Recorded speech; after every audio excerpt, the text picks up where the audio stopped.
tey Darou Rahmane moo fi daje du nekk Darou Rahmane ouest kese mais Darou Rahmane centre Darou Rahmane est ak Darou Rahmane ouest ñoo fi daje tey parce que projet bi boo xoolee c'est l'ensemble de Darou Rahmane nekkul kese benn secteur mais secteur yëpp lay dajale moo tax ñëpp daal fiy teew. léegi nag monsieur le maire ñun en tant que Darou Rahmane est dafa am loo xamante ne benn plaidoirie la boo xam ne dégression rek pour wax ko lii nag dañ koy saluer parce que pendant des années Darou Rahmane boo xoolee plus de 50% amuñu ndox surtout l'accès à l'eau potable tey mu nekk loo xam ne lu métti la si femme yi dañuy jugee bu dem di root ci robinet mbedd yi vraiment mu nekk loo xam ne lu métti la. ndox manqué woon na fi andi nga ko ba lu bari def nga ko fi ñoo ngi lay sant loolu itam yaa ci équipe di la jaajëfal ci loolu di wax itam ne mbiram électricité bi itam wax dëgg yàlla jàpp nga ci ba Darou Rahmane wax dëgg fa yàlla liñ doon jooy ci ñàkkum courant itam lu bari saafara woon. Ablaye Faye ne ma ci bopp loolu bu neexee yàlla dinaa ko àggee maire te nekk na li nga xamante ne ci bopp mooy xalaatu maire ci biir Tëngéej fekk ko fi amul lampo dana fa def lampo ba mu ñëwee ci boppam mu oo ma mu ne ma maire nangul na ko ci loolu jël na décision pour mu defal ko ci lampo ba nga defee lampo yi keroog wóor na yàlla ak yonente bi dañu fay fanaan yi fecc fii ba ba seet parce que dañoo kontaan kon loolu ñun buñ la gërëmul dañu ne ku gërëmul nit doo gërëm yàlla parce que mag monsieur le maire man Abdou Faye mii nekk Darou Rahmane maa ngi lay gërëm di la sant di la ñaanal yàlla nga am ay mandat xoolal ndox mi tey ñu bari ci Darou Rahmane li may wax maa ngi taxaw ci biir Darou Rahmane peuple Darou Rahmane yi ñu may dégg ñu bari dañu waxoon ne ndox mi du am ñu bari dañu waxoon ne ndox mi di am ñuy jaar ci suuf di yàq am ñuy jaar ci suuf di ñu fakkatal am ñuy jaar ci suuf ci lu nekk def nañ ko wax du ñaaw bu nekk saaga nañ ma wax nañ ma wax bu nekk fen loo nañ ma ne waa ji fen kat la après ne ma téye bi ka téye rek bés dana ñëw ci boppam yaakaar naa ne bés bi ñëw na tey yaakaar naa ne bés bi ñëw na tey yéen a ngi jàkkaarloo teew yi nga xamante ne moom la maire indi maire ñu ngi lay sant ci loolu Darou Rahmane amul woon ndox ba may jàkkaarloo yow ci place Gaba ne la man ci bopp waxuma kenn yow monsieur le maire yow lay waxal Oumar Cissé man la Darou Rahmane en 1960 jusqu'à présent Darou Rahmane amul ndox Darou Rahmane bokkul ci biir Tëngéej bokkul ci 4 communes yi 4 communes yi Tëngéej bokkul ci Dakar ñu nekk Fouta am ndox Darou Rahmane mos am ndox c'est normal. pour te dire que li ñu fi doon dund am na ci ñaari xale yoo xam ne dee nañ fii ci ñàkkam ndox ni ñu dee mooy seen yaay da doon dem ci foos yi di root di woon toog moom xale bi dugg ci biir foos bi ñun ñi ñoo ko sëpp ñaari yoon kon kooku buñ koy wax ñàkkam ndox xam na maîtriser na quartier mais monsieur le maire da nga toog yàggul dara ñu lay wax assainissement nga yëkkati 6 millions teg fi ñuy loxo loolu jàll foog naa ne tëj na tey ku fi romb doo wax ne tëj na ca xasaw président nga yooyu fi la dëkkoon ma ne maire daanu ñëw ba jàll duñu xam ban maire moo nekkoon maire de Louga duñ ko xam yow vous êtes constant ici à Darou Rahmane ñuy sant Ablaye Faye di ko gërëm ndox mi ñu diggee woon ak ñun nag man de sama wàll dama naan kontaan naa à 100% ndax sama ndox ñëpp na maa ngi xel ndax man ndox rek laa bëgg comme mbott foo ma fekk maa ngi root kër yi leen am ndox fii yëpp xam naa leen damay root mais maa ngi lay sant di la gërëm di la ñaanal yàlla li ngay sumba nii yàlla naka yàlla àggali nga àggaleeg sa sago. ñun nag waa Darou Rahmane est waxoon naa ko Ablaye Faye mii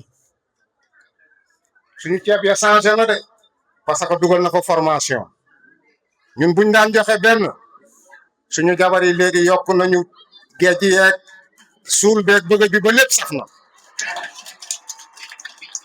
te balaa booba nag dañoo tolloon marché bi neexul jën amul yokkal dépense bi problème yi bëri lool ci kër gi mais nag foofu am na loo ñu fa tegal merci parce que nag ki la jàngal napp moo la bëgg sa sutura ëllëg te jàngal nga suñ jabar yëpp métier financement yi mi ngi ñëw ndox mi nag waxoon naa ci nag mais nag tungu ne du teew ñuy nataal ti woy bari na de yal na ndox mi sotteeg jàmm. mooy densification réseau Darou Rahmane yàlla dimbali ñu commencé ko ci jàmm àggale ko ci jàmm di wax ni liggéey bi du lu yomb parce que boo gisee le maire financé na xaalis bu bari pour ñëpp mën a am ndox ci quartier bi yëpp des kilomètres de réseau yu mu war a def biir Darou Rahman centre est ak ouest je pense bon liggéey bi bu neexee yàlla dinañ ko commencé bu ñu jullee incha allah bu ñu jullee tabaski ba pare incha allah. dinañ leen jox ndox bi mais la deuxième phase mooy ñi nga xamante ni sori na ñu def les extensions yi mu mën a yegg ci ñoom c'est pour un coût global de 19 millions. donc lii may wax nii nag waa Darou Rahman ko wax ñoo ko teewee fekke ko ànd ci ak monsieur le maire l'infatigable l'homme qui disait qu'il a une vision pour Rufisque di def la renaissance de Rufisque kon kooku Darou Rahman bu toogee nii boobu ba léegi jigéen ñaa ngi toog góor ñaa ngi toog les notables. Que dans ce quartier, beaucoup de populations n'ont pas accès à l'eau potable. Ça, ce n'est pas normal. Et depuis, nous cherchons à trouver les possibilités, les voies et moyens pour apporter une solution. L'année passée, avec l'aide d'Allah, on a réussi à avoir dans notre fonds de concours, on a pu affecter un montant pour faire l'extension du réseau eau potable à Darou Rahman. Aujourd'hui, j'étais là pour lancer les travaux. Ça a pris du temps pour arriver à ça, parce qu'il fallait faire une étude.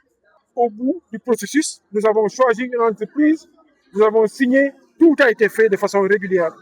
Maintenant, nous comptons démarrer les travaux en ce qui concerne l'accès à l'eau potable à Darou Rahman. Les populations l'ont dit. On a démarré par l'assainissement. Mais il y a un quartier. Il y a 3 quartiers essentiellement à Darou Rahman, un quartier qui n'en a pas encore. On s'est embarqué sur l'éclairage. Il y a encore un quartier qui n'a pas. Mais on nous a dit que sur la question de l'eau potable, il n'est pas possible d'avoir des compromis sur ça. L'eau, c'est la vie. Sans eau, rien n'est possible. C'est pourquoi on a insisté sur le volet eau. Aujourd'hui, alhamdulillah, nous allons démarrer l'extension du réseau eau potable. C'est ça qu'on est en train, parce que ce qu'on est en train de faire dans Darou Rahman, c'est ce qu'on fait ailleurs. Maintenant, les problématiques sont plus aiguës ici. Je disais, pourquoi on a tout arrêté pour faire l'eau? Ça n'a pas de sens. On va, à travers cette initiative-là, on va dépenser 20 millions, on va donner de l'eau à 250 familles. 250 familles. Quelle est la taille moyenne d'une famille? Dans la région de Dakar, c'est 6 à 7 personnes. Vous imaginez toutes ces personnes qui n'avaient pas d'eau, mais on ne va même pas s'arrêter à ça. L'entrepreneur, on l'a amené avec nous, hein, et vous a dit que à partir de demain, on va vérifier certaines données, notamment les zones. Il faut confirmer les zones où on a besoin d'extension. Vous savez, dans l'alimentation en eau, il y a 2 aspects.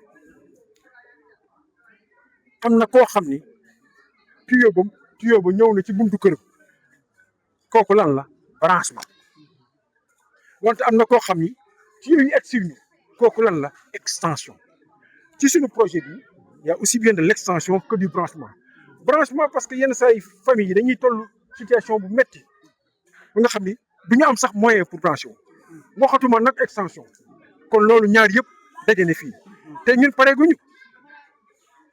On va démarrer par ça.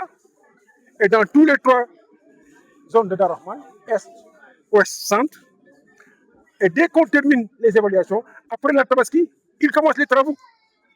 Et pour arriver à ça, comprenez qu'on a fait des études, qu'on a fait des estimations, qu'Abdoulaye Faye a reçu dans son bureau, pendant 1 an et demi, toutes les demandes qui émanaient de Darou Rahman sur l'eau.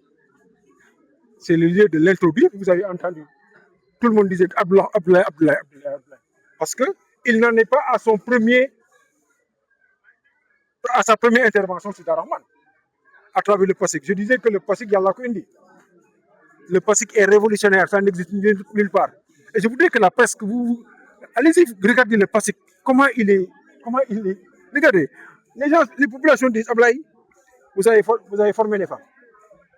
Abdoulaye, vous avez financé les femmes. Abdoulaye, vous avez fait de l'assainissement. Abdoulaye, vous avez même approfondi. Abdoulaye, vous avez même amené l'éclairage. Après, on dit Abdoulaye, vous avez amené l'eau. Le PASIC peut tout faire. Exactement. Le PASIC, l'eau, c'est pour les gigants de Gour. mais sinon lépp mën na ko. C'est pourquoi c'est un programme magique, extraordinaire. Mais au-delà du passé, nous avons mis en place le PALM. Aujourd'hui, vous avez entendu certaines des populations d'Arrahman qui nous disaient on aimerait quand même que sur la question de l'assainissement, on continue. Le PALM viendra pour évaluer ça. Ils ont dit il faut qu'on continue l'éclairage. La DST est là, on va continuer l'éclairage. Ils m'ont dit, même sur la question, ils ne l'ont pas dit, mais pour nous, si on assainit, quelle est la prochaine étape? Il faut faire le route. Et on y travaillera. Donc voilà un ensemble de composantes qui nous amènent dans ce quartier où je suis presque à ma 5e visite.